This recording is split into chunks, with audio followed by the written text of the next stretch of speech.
প্রাচীনকাল থেকেই নানা গুণের জন্য বিখ্যাত সরিষা।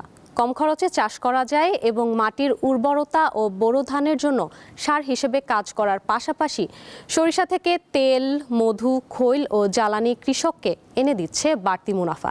তাই সাতক্ষীরায় দিন দিন বাড়ছে সরিষার চাষ।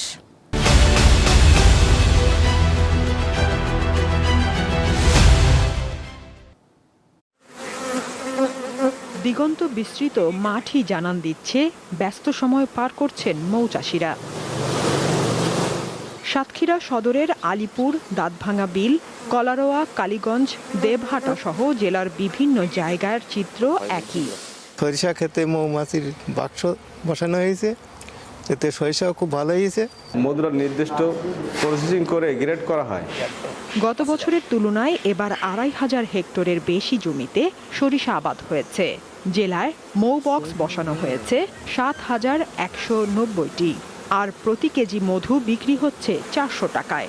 পড়ালেখার পাশাপাশি মোশাররফ ভাইয়ের এখানে এই যে মধুর খামারটা আছে, এখানে কাজ করি। আমাদের উৎপাদিত মধু বাইরে রপ্তানির মাধ্যমে ফরেন মানি আসবে, পরিবেশের ভারসাম্য রক্ষা হবে, ঔষধি গুণসম্পন্ন খাঁটি মধু উৎপাদন হবে। শুধুমাত্র স্বাদের জন্যই নয়, সরিষায় রয়েছে অসাধারণ পুষ্টিগুণ। সরিষা বীজ থেকে শুরু করে তেল পর্যন্ত প্রতিটি জিনিসই বিভিন্ন ধরনের রান্নায় ব্যবহার করা হয়। ডিসেম্বরের প্রথম সপ্তাহ থেকে শুরু করে ফেব্রুয়ারির প্রথম সপ্তাহ পর্যন্ত এই মধুটা আমরা সংগ্রহ করে থাকি। এখানে মধুগুলো সম্পূর্ণটা ভেজাল মুক্ত মধু।